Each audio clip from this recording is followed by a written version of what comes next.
The morning sun cast long shadows across the marble floors of Valdoria Palace as Captain Marcus Thornfield made his way through the grand corridors.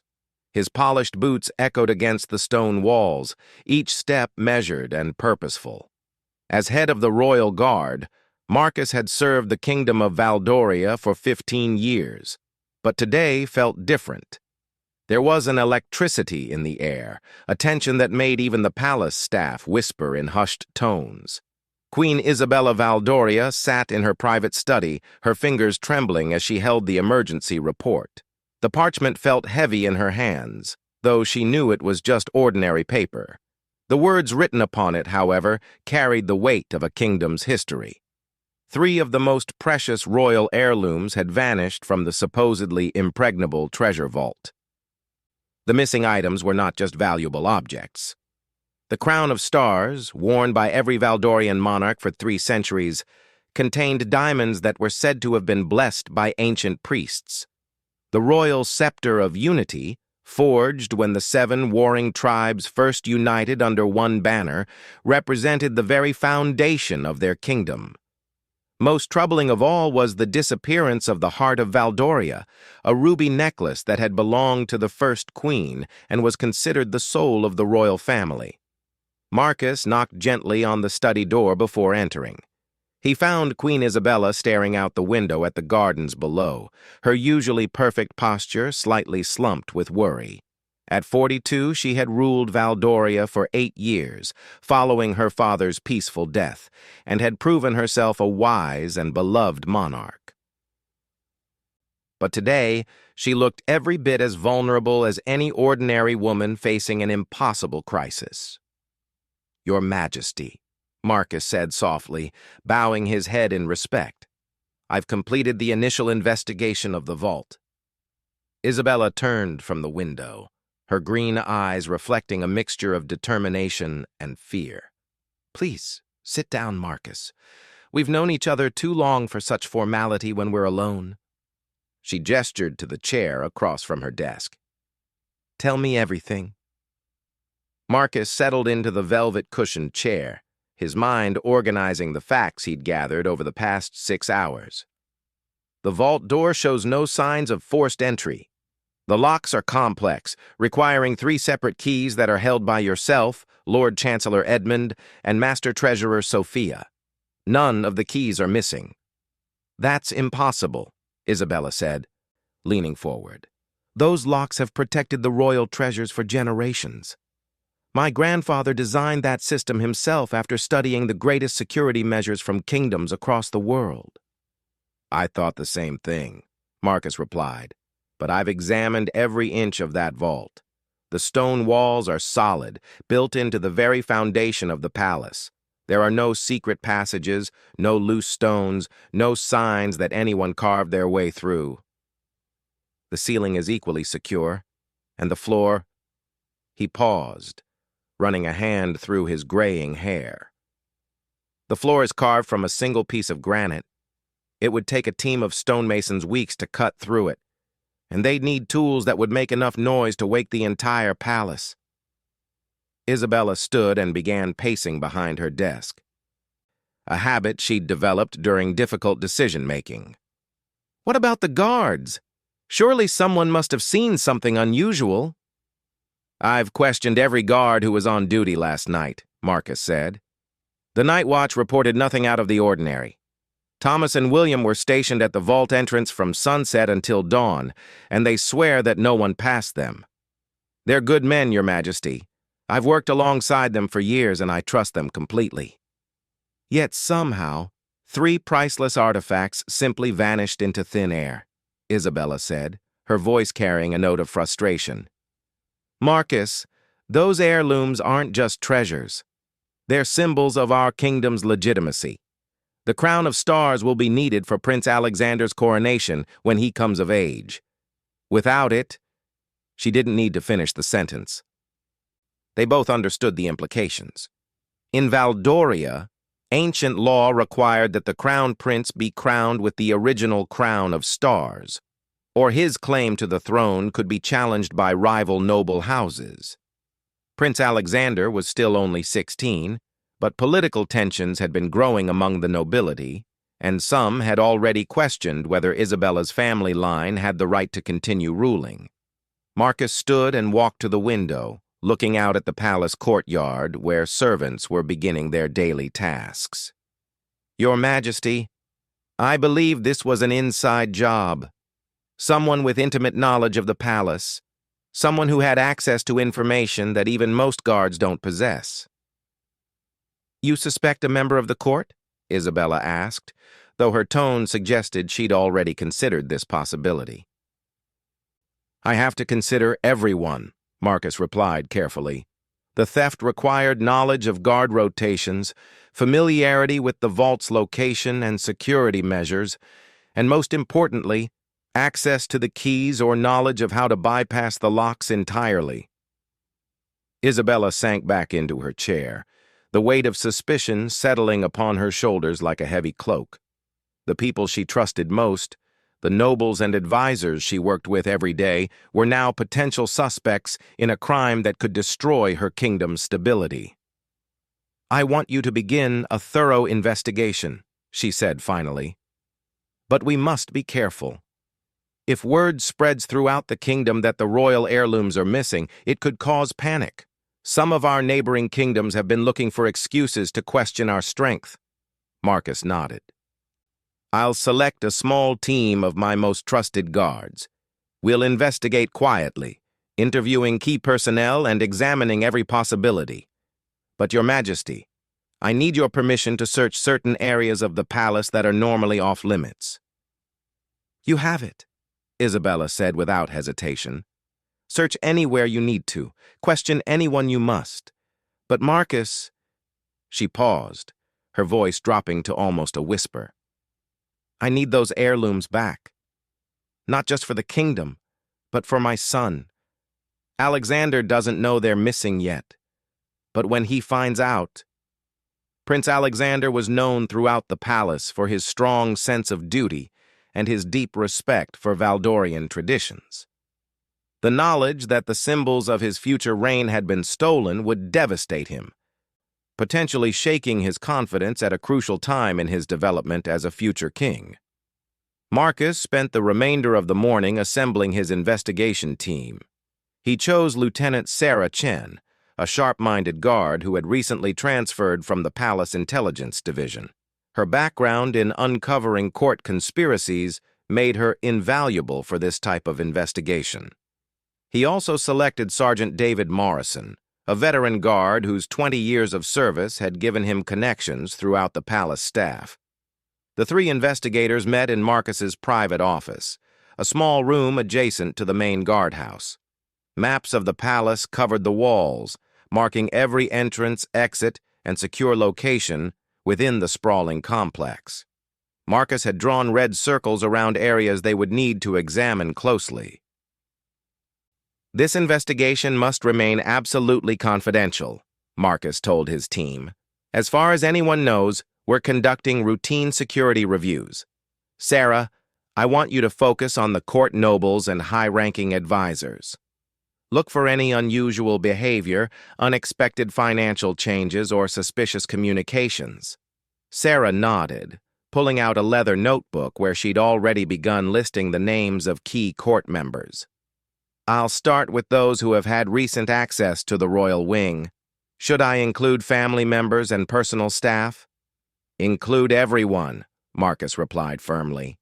"David, you'll focus on the palace staff, servants, kitchen workers, maintenance crews, anyone who might have overheard conversations or noticed unusual activity. People often see more than they realize." David scratched his beard thoughtfully. "What about the construction crew that was working on the East Wing renovations last month? They had access to parts of the palace structure that most people never see." "Add them to the list," Marcus said. "We'll also need to examine all recent visitors to the palace. Foreign dignitaries, trade representatives, anyone who might have been gathering intelligence for rival kingdoms." As the investigation began, the three guards split up to cover more ground. Marcus decided to start with the most sensitive area of inquiry, the key holders themselves. While he trusted Queen Isabella completely, he needed to verify the whereabouts and security of all 3 vault keys.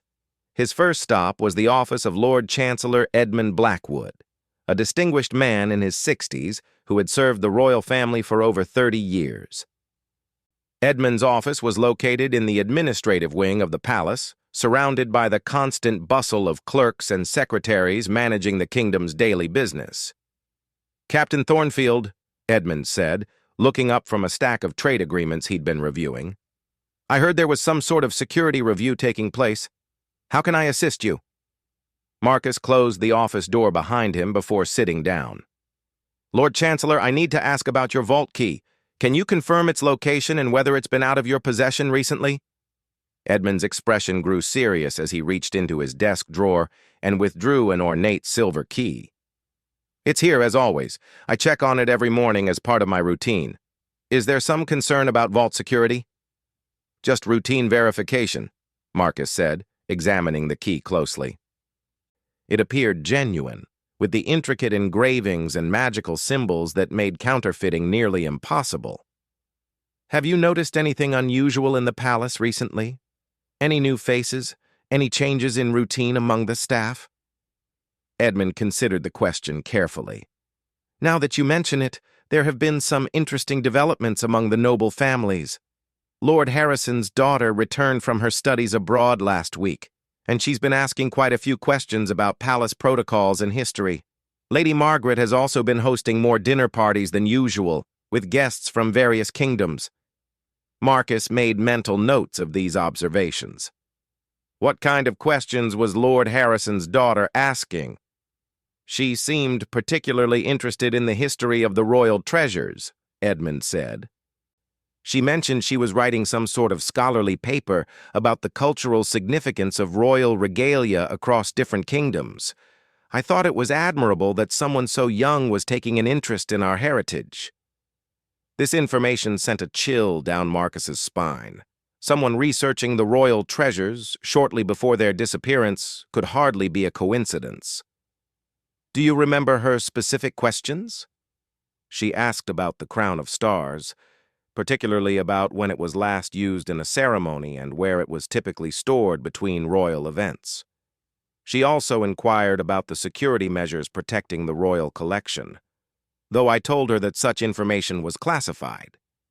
Marcus thanked Edmund and made his way to the Treasury office to speak with Master Treasurer Sophia Ramirez. Sophia was a meticulous woman in her 40s who had revolutionized the kingdom's financial management since taking her position 5 years earlier. Her office was filled with ledgers, account books, and detailed inventories of the kingdom's assets. "Captain Thornfield," Sophia said, standing as he entered. "I've been expecting someone to ask about the vault keys. Mine is secure." She produced her key from a locked box that she wore on a chain around her neck. "Have you had any reason to access the vault recently?" Marcus asked. "I conduct monthly inventory checks," Sophia replied. "My last inspection was 3 weeks ago, and everything was exactly as it should be. The treasures were all in their proper places, and I noted no signs of disturbance. During your inspection, did you notice anyone showing unusual interest in your work? Any guards or staff members who asked questions about the treasures?" Sophia paused, her brow furrowing in concentration. "Actually, yes. Prince Alexander's personal tutor, Master Gregory, approached me afterward and asked several questions about the historical value of certain pieces. He said he was preparing lessons about Valdorian heritage for the prince." This was another concerning revelation. Marcus knew Master Gregory as a respected scholar who had educated royal children for many years, but the timing of his interest in the treasures was troubling. As the day progressed, Marcus gathered more disturbing information. Sarah reported that Lady Margaret's dinner parties had included guests from the neighboring kingdom of Astoria, which had historical territorial disputes with Valdoria. David discovered that several maintenance workers had noticed unusual activity in the areas surrounding the vault, including unexplained sounds during the night shifts. By evening, Marcus had assembled a list of suspects and concerning events that painted a picture of a carefully planned theft involving someone with intimate knowledge of palace operations. The investigation was revealing layers of suspicious activity that suggested the missing heirlooms were just the beginning of a larger plot against the royal family. As he prepared his report for Queen Isabella, Marcus felt the weight of responsibility settling upon his shoulders.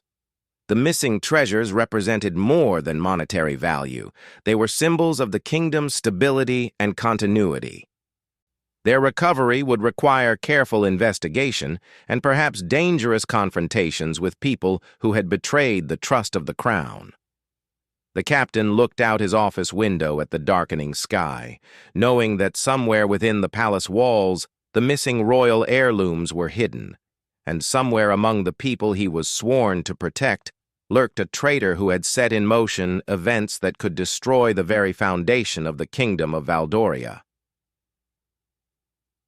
The following morning brought an unexpected development that changed the entire direction of Marcus's investigation. Lieutenant Sarah Chen arrived at his office just after dawn, her face flushed from running through the palace corridors. In her hand, she clutched a small piece of parchment that would prove to be the first real clue in their search for the missing royal heirlooms. "Captain," Sarah said breathlessly, "one of the kitchen maids found this hidden behind a loose stone in the servants' stairwell."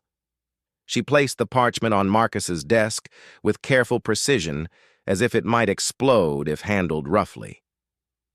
Marcus examined the paper closely. Written in elegant script were the words, "The stars shine brightest in the tower, where ancient secrets sleep. Look where the first queen once wept for her lost love." Below the cryptic message was a small symbol, a rose intertwined with a sword, which Marcus recognized as the ancient seal of the Blackwood family. "Lord Chancellor Edmund's family seal," Marcus murmured, his mind racing with possibilities. But this could be a trap, someone trying to frame him. The handwriting doesn't match Edmund's usual script. Sarah nodded in agreement. "I thought the same thing. But, Captain, I've been researching the palace's history, and there's something you need to know about that message. The reference to where the first queen once wept. There's a room in the North Tower that fits that description perfectly." Marcus had served in the palace for years, but the North Tower was a part of the complex that few people ever visited. It housed old storage rooms, forgotten chambers, and areas that had been abandoned when the palace was modernized decades ago. "Tell me about this room." According to the palace records I found in the archives, Queen Ilara, the first queen of Valdoria, lost her eldest son in a hunting accident 300 years ago, Sarah explained. She supposedly spent days mourning in a private chamber at the top of the North Tower, refusing all comfort. The room has been sealed for generations, considered too sorrowful for regular use. This revelation sent a chill through Marcus's bones. If someone was using the abandoned chamber as a hiding place, it would explain how the treasures had seemingly vanished without a trace. The North Tower was so rarely visited that a person could hide there for weeks without detection. "We need to investigate immediately," Marcus said, standing and reaching for his sword belt. "But we'll need to be careful. If someone is using that tower, they might have set traps or posted guards." Before they could leave, Sergeant David Morrison burst through the office door, his face grave with urgency. "Captain, we have a problem. Prince Alexander is asking questions about why guards have been conducting interviews throughout the palace. He's starting to suspect something serious is happening." Marcus felt his heart sink. Prince Alexander was intelligent and observant, qualities that would make him an excellent king but currently made him a complication for their secret investigation. "Where is he now?" "In the library with Master Gregory, supposedly studying diplomatic history," David replied. "But I overheard him asking his tutor about the security of royal treasures and whether they've ever been stolen before." The mention of Master Gregory, reminded Marcus of the tutor's suspicious interest in the royal treasure's value. "David, I want you to keep a discreet eye on Master Gregory today. Don't let him know he's being watched, but track his movements and see if he goes anywhere unusual." "Understood, Captain," David said, saluting before heading back out into the palace corridors. Marcus and Sarah made their way toward the North Tower, taking a route through lesser-used passages to avoid drawing attention. The tower stood at the northern edge of the palace complex, connected to the main building by a narrow stone bridge that crossed over the palace gardens. As they approached, Marcus noticed that the wooden door at the tower's base showed signs of recent use. The rust on the hinges had been disturbed, and there were fresh scratches around the lock.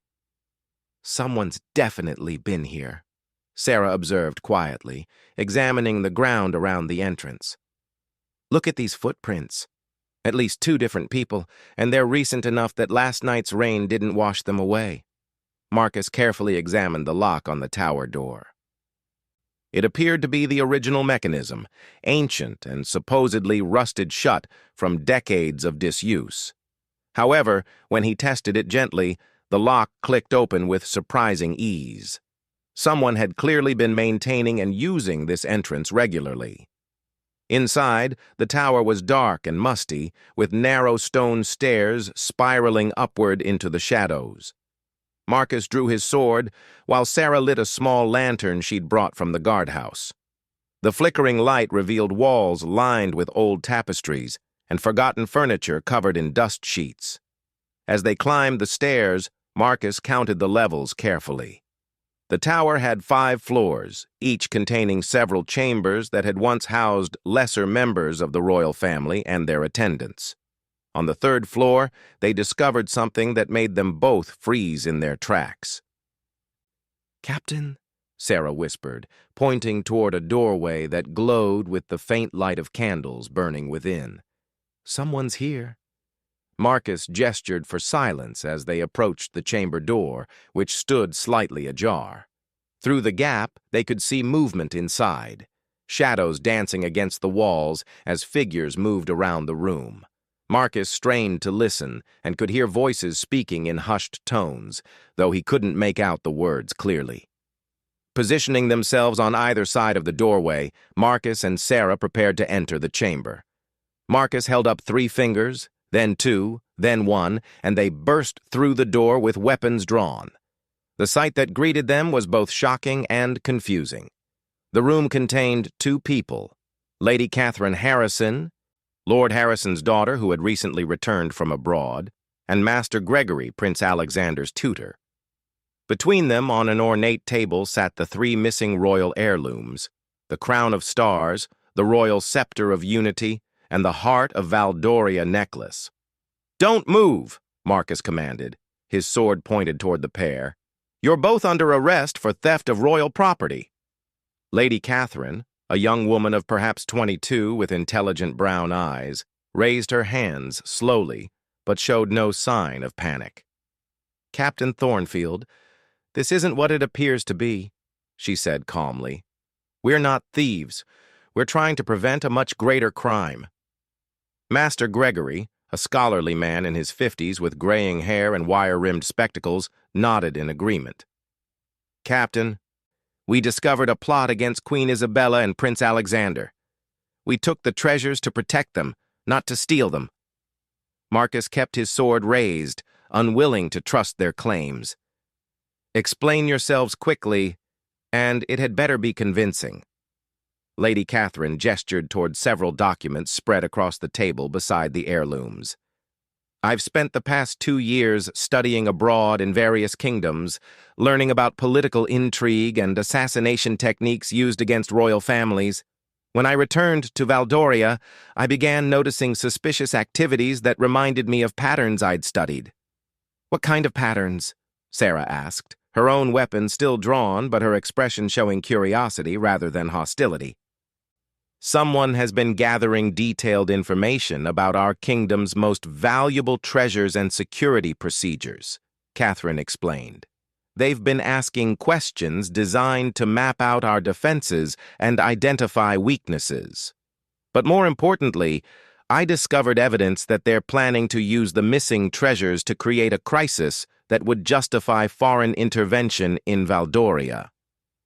Master Gregory stepped forward slightly, his hand still raised. 3 days ago, I intercepted a coded message that was being passed through the palace's communication network.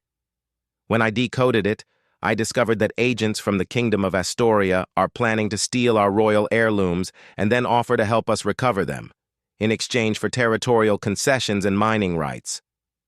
This revelation hit Marcus like a physical blow.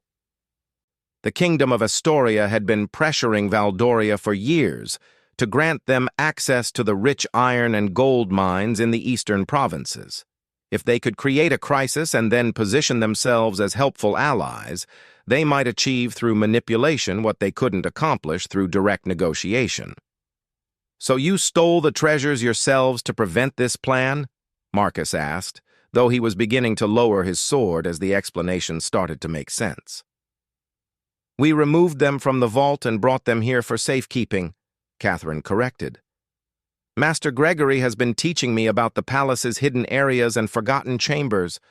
This room seemed like the safest place to hide them until we could expose the real conspiracy." Sarah moved closer to examine the documents on the table. "These appear to be coded messages and correspondence between various people. Captain, look at this one. It's signed with the seal of Lord Chancellor Edmund's office." Marcus felt his world tilt slightly as he read the message Sarah indicated. Written in Edmund's distinctive handwriting was a detailed description of the vault's security measures and guard rotation schedules. The document was addressed to someone identified only as the collector and promised delivery of the promised items within a week. "Lord Chancellor Edmund is working with the Astorians," Marcus said, struggling to process this betrayal. He had known Edmund for years and trusted him completely. "Not willingly," Master Gregory said sadly. "According to the communications we've intercepted, the Astorians have been blackmailing him. They have evidence that his son, who's been studying abroad in their kingdom, was involved in a scandal that could ruin the family's reputation and cost Edmund his position." Catherine added, "The Astorians offered to make the evidence disappear if Edmund would provide them with information about the royal treasures and help them gain access to the vault. He's been trapped between protecting his family and betraying his kingdom." Marcus sheathed his sword as the full scope of the conspiracy became clear. "So Edmund provided the information needed to steal the treasures, but you intercepted them before the Astorians could take possession?" "Exactly," Catherine confirmed. "We've been watching the patterns of communication and waiting for the right moment to act. When we learned that the theft was planned for 2 nights ago, we got to the vault first." "But how did you manage to open the vault without the 3 keys?" Sarah asked, clearly impressed by their achievement. Master Gregory looked slightly embarrassed. "I'm afraid I must confess to having some skills that aren't typically associated with tutoring. Before I became an educator, I spent some years working in, let's call it security consultation, for various royal families. I learned how to bypass certain types of locks when necessary." The revelation that the prince's tutor was apparently a former spy or thief added another layer of complexity to the situation, but Marcus decided that was a conversation for another time. "What evidence do you have of this Astorian plot beyond the coded messages?" Catherine reached into a leather satchel and withdrew a small collection of items. "We have correspondence detailing the planned timeline for the theft and subsequent rescue of the treasures. We also have evidence that several people who have visited the palace recently as diplomats or trade representatives were actually intelligence agents mapping our defenses." She spread out several documents that contained detailed floor plans of the palace, including areas that were supposed to be confidential. There were also lists of guard schedules, shift changes, and notes about the personal habits of various court members. "This is extensive," Marcus admitted, studying the intelligence materials. They've been planning this operation for months, possibly years. But Catherine, why didn't you bring this information directly to me or to Queen Isabella? We couldn't be sure who else might be compromised, Catherine explained. These messages suggest that the Astorians have multiple sources of information within the palace. We needed to gather more evidence before we could safely expose the entire network. Master Gregory nodded in agreement. We were also concerned that if we moved too quickly, the conspirators might destroy evidence or flee the kingdom before we could apprehend them. By taking the treasures ourselves, we forced them to delay their plans while they figured out what had gone wrong. Sarah had been studying the coded messages carefully. Captain, look at this communication. It mentions a meeting scheduled for tonight in the palace gardens, near the fountain dedicated to Queen Alara. Someone identified as the Collector is supposed to receive the stolen treasures and arrange for their transport to Astoria. Marcus felt a surge of excitement. If we can intercept that meeting, we can capture the entire network of conspirators and gather evidence of the foreign plot against our kingdom. There's more, Catherine said, pointing to another document. According to this correspondence, the plan was to frame several innocent court members for the theft. They were going to plant evidence in the chambers of people who have been critical of certain royal policies, eliminating political opposition while creating the chaos needed for their intervention. The scope of the Astorian plot was staggering. Not only were they planning to steal the royal treasures, but they intended to use the crisis to remove Queen Isabella's political opponents and position themselves as indispensable allies who could restore order to the supposedly unstable kingdom. Marcus made a decision. We're going to set a trap for tonight's meeting. But first, we need to inform Queen Isabella about what we've discovered. She needs to know that Lord Chancellor Edmund is being blackmailed and that there's a foreign conspiracy targeting our kingdom. What about the treasures? Sarah asked, looking at the priceless artifacts that sat gleaming in the candlelight. We'll return them to the vault secretly, Marcus decided. But first, we'll place them under special guard and set up surveillance to see if anyone attempts to steal them again. If the conspirators think their original plan can still work, they might reveal additional members of their network. As they prepared to leave the tower chamber, Catherine handed Marcus a final document. Captain, there's one more thing you should know. According to our intelligence, the Astorians have a backup plan. If their theft and rescue scheme fails, they're prepared to assassinate Prince Alexander and blame it on political opponents of the royal family. The revelation that the plot extended to threatening the prince's life transformed the situation from a theft investigation into a matter of national security. Marcus realized that they were not just trying to recover stolen treasures, they were working to prevent a foreign kingdom from destroying the very foundation of Valdorian society. As they descended the tower stairs with the recovered heirlooms, Marcus's mind raced with plans for the confrontation ahead. Tonight's meeting in the palace gardens would be their opportunity to expose the full extent of the conspiracy and protect both the royal family and the kingdom itself. But first, they needed to prepare for a battle that would determine the future of Valdoria. The afternoon sun was beginning to set as Marcus Thornfield stood in Queen Isabella's private study. The recovered royal heirlooms displayed upon her desk like precious flowers that had suddenly bloomed after a harsh winter. The crown of stars caught the golden light streaming through the windows, its diamonds sparkling with an almost magical brilliance that reminded everyone present why these objects were considered the heart and soul of the kingdom of Valdoria. Queen Isabella's hands trembled slightly as she reached out to touch the Heart of Valdoria necklace, the ruby centerpiece warm against her fingertips. "I cannot believe how close we came to losing everything," she whispered, her voice carrying the weight of a monarch who had just glimpsed the edge of disaster. Marcus had spent the past hour explaining the full scope of the Astorian conspiracy, from the blackmail of Lord Chancellor Edmund to the planned assassination of Prince Alexander. The queen's face had grown paler with each revelation, but her eyes had blazed with a fierce determination that reminded Marcus why she was respected as one of the strongest rulers in the region's history. "Your Majesty," Marcus said gently, "we have an opportunity tonight to end this threat permanently, but the operation will be dangerous, and we need your permission to proceed." Isabella straightened in her chair, her royal bearing returning as she processed the information. "Tell me exactly what you have planned, Captain. I want to understand every aspect of this trap we're setting." Marcus unrolled a detailed map of the palace gardens on the Queen's desk, pointing to the fountain dedicated to Queen Alara, where the conspirators were scheduled to meet. "We'll position guards in concealed locations throughout the garden area. Lady Catherine and Master Gregory will play their roles as supposed thieves, appearing to deliver the treasures to the collector. When the Astorian agents reveal themselves, we'll arrest the entire network." "What about Lord Chancellor Edmund?" Isabella asked, her voice soft with sadness. "He's served this kingdom faithfully for 30 years.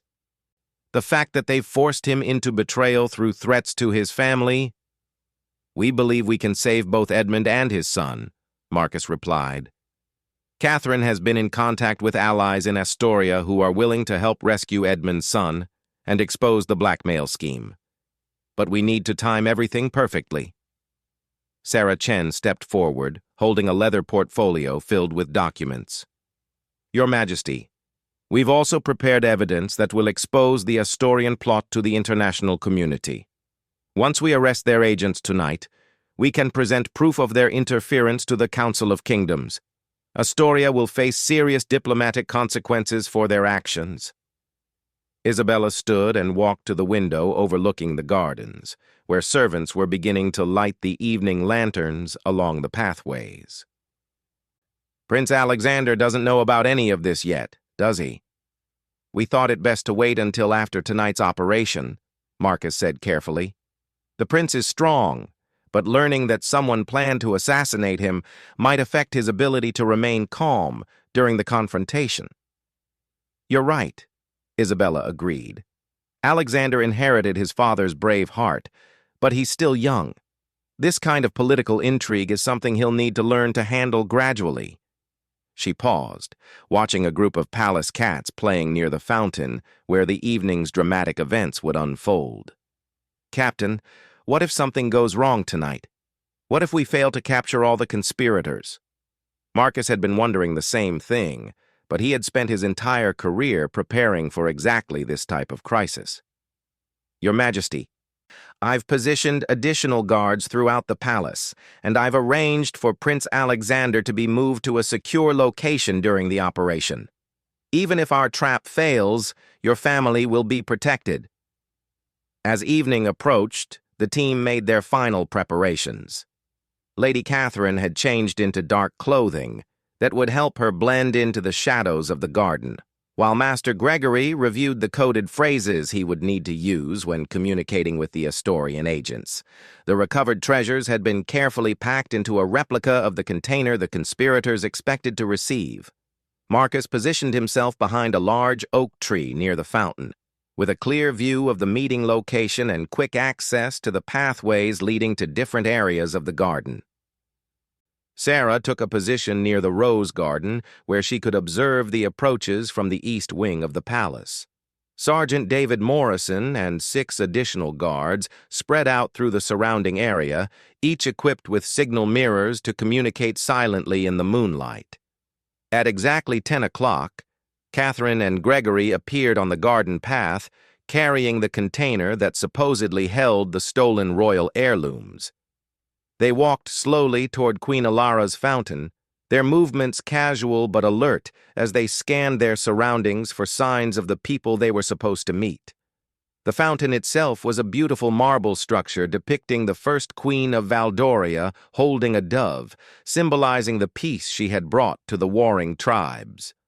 Water flowed gently from the dove's wings, creating a soft sound that would mask the whispered conversations and careful movements of the guards hidden nearby. For several minutes, nothing happened. Catherine and Gregory waited by the fountain, occasionally glancing around as if expecting their contacts to arrive. Marcus began to worry that the Astorian agents had somehow learned about the trap and decided to abort their mission. Then, at 10:15, 3 figures emerged from the shadows near the palace's east entrance.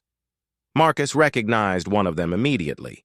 It was Ambassador Henrik Volkov, who had been visiting the palace for the past week as part of a trade delegation from Astoria.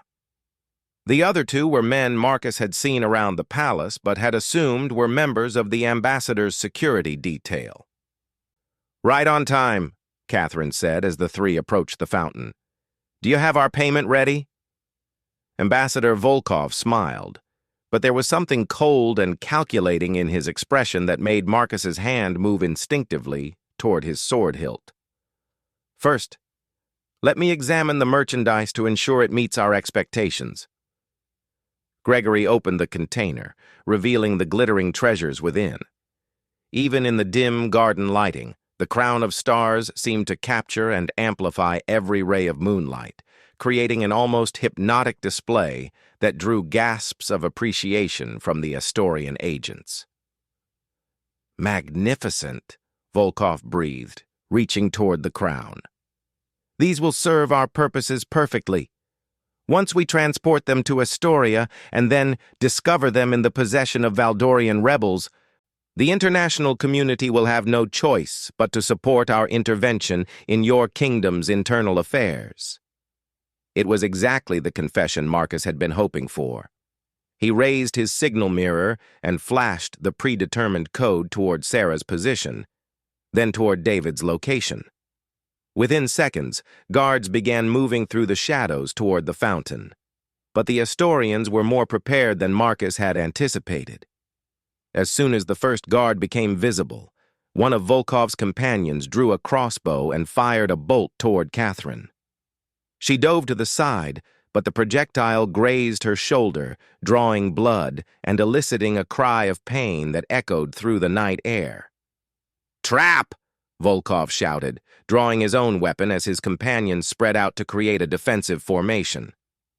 "Kill them all and take the treasures!" Marcus charged from his hiding place, his sword gleaming in the moonlight as he engaged the crossbow wielder in close combat. The man was skilled but not prepared for Marcus's years of experience in palace guard training. Within moments, Marcus had disarmed him and brought him to the ground. Sarah appeared from the rose garden, tackling Ambassador Volkov just as he reached for the container of royal treasures. They rolled across the ground near the fountain, fighting desperately for control of the situation. Volkov was stronger than Sarah had expected, but her training in hand-to-hand combat gave her the advantage she needed to subdue him. The third Astorian agent tried to flee toward the palace's main entrance, but found his path blocked by Sergeant David Morrison and 2 additional guards. Realizing he was surrounded, the man dropped his weapon and surrendered without further resistance. As the dust settled and the prisoners were secured, Marcus helped Catherine tend to her wounded shoulder. The crossbow bolt had caused a painful but not serious injury that would heal completely with proper care. "Well done," Marcus told her. "Your performance was convincing enough to get them to confess their entire plan." "I just hope it was worth the risk," Catherine replied, wincing as Sarah cleaned her wound. That man was aiming to kill, not just to wound. Master Gregory approached, carrying the container of treasures and looking slightly shaken by the violence. "Captain, what do we do about Lord Chancellor Edmund? He's still being blackmailed, and his son is still in danger in Astoria." Marcus had been thinking about this problem throughout the evening. "We'll use our prisoners as bargaining chips. Ambassador Volkov's capture gives us leverage to demand the release of Edmund's son and the destruction of any blackmail material. The Astorian government will want to avoid a diplomatic crisis that could expose their illegal activities." As they escorted the captured conspirators back to the palace guardhouse, Marcus couldn't help feeling a sense of satisfaction mixed with relief. The operation had been successful, the royal treasures were safe, and the threat to Prince Alexander had been eliminated. But he also knew that the evening's events had revealed larger problems that would require ongoing attention. Queen Isabella was waiting in the throne room when they arrived with the prisoners and recovered heirlooms. She had changed into her formal royal robes, and her bearing was that of a monarch prepared to deal with matters of state rather than a worried mother concerned for her family's safety. "Ambassador Volkov," she said, her voice carrying the authority of centuries of royal tradition, "you and your companions stand accused of conspiracy, theft, attempted murder, and acts of espionage against the Kingdom of Valdoria. How do you answer these charges?" Volkov attempted to maintain his diplomatic composure, but his position was clearly hopeless. "Your Majesty, I am an accredited ambassador from a friendly kingdom. I demand to be treated according to international diplomatic protocols. Your diplomatic immunity was revoked the moment you participated in criminal activities against my kingdom," Isabella replied coldly. "You will be tried under Valdorian law for your crimes. However, I am prepared to discuss terms that might result in more lenient treatment." Marcus stepped forward. "Your Majesty, Ambassador Volkov's cooperation in securing the release of Lord Chancellor Edmund's son and providing evidence about other Astorian intelligence operations could be taken into consideration during his sentencing.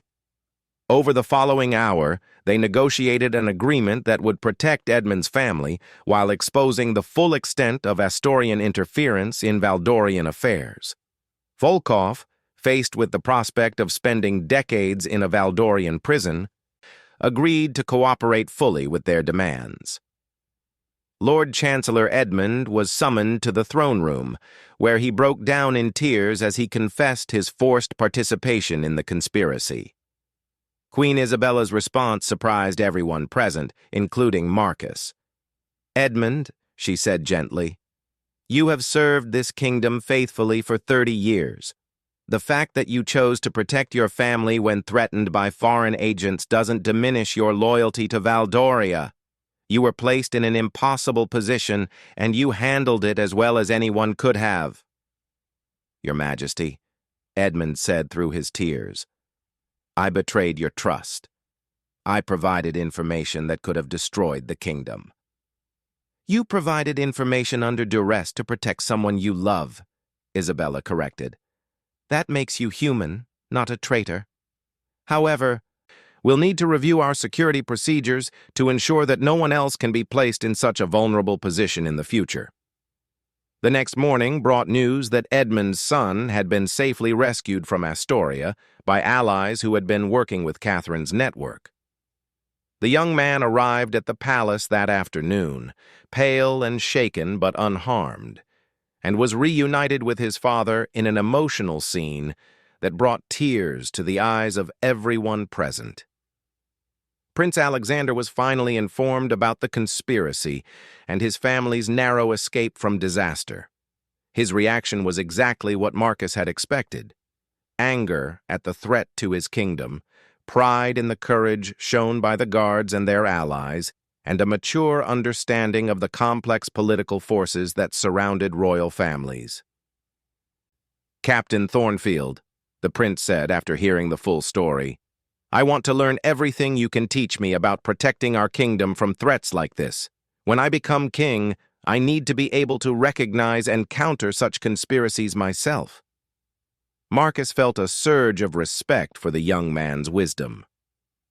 "Your Highness, it would be my honor to help prepare you for such responsibilities." Later that week, Queen Isabella held a private ceremony in the throne room to honor those who had risked their lives to protect the kingdom. Lady Catherine was offered a permanent position as an intelligence advisor, while Master Gregory was given additional responsibilities for palace security education. As Marcus stood in the throne room watching the Queen place the crown of stars back in its position of honor, he reflected on how close they had come to losing everything that made Valdoria special. The royal heirlooms were more than just valuable objects. They represented the continuity of tradition, the legitimacy of rule, and the connection between past and future that gave meaning to their kingdom's existence. The conspiracy had been defeated, but Marcus knew that new threats would always emerge. Foreign kingdoms would continue to scheme, ambitious nobles would continue to plot, and the royal family would always need protectors willing to risk everything for the preservation of their way of life. But for now, the treasures were safe, the kingdom was secure, and the people of Valdoria could sleep peacefully, knowing that their heritage and future were protected by those who understood the true value of loyalty, courage, and sacrifice. As he walked through the palace corridors that evening, Marcus passed by Prince Alexander's study, where the young man was reading books about military strategy and diplomatic history. Through the open doorway, Marcus could see the determination in the prince's eyes and knew that Valdoria's future was in capable hands. The missing royal heirlooms had been recovered, but more importantly, the experience had strengthened the bonds between ruler and subjects, revealed hidden allies, and prepared the kingdom for whatever challenges might come in the years ahead. Sometimes, Marcus reflected, the greatest treasures were not the crowns and jewels locked away in vaults, but the people willing to protect them and everything they represented.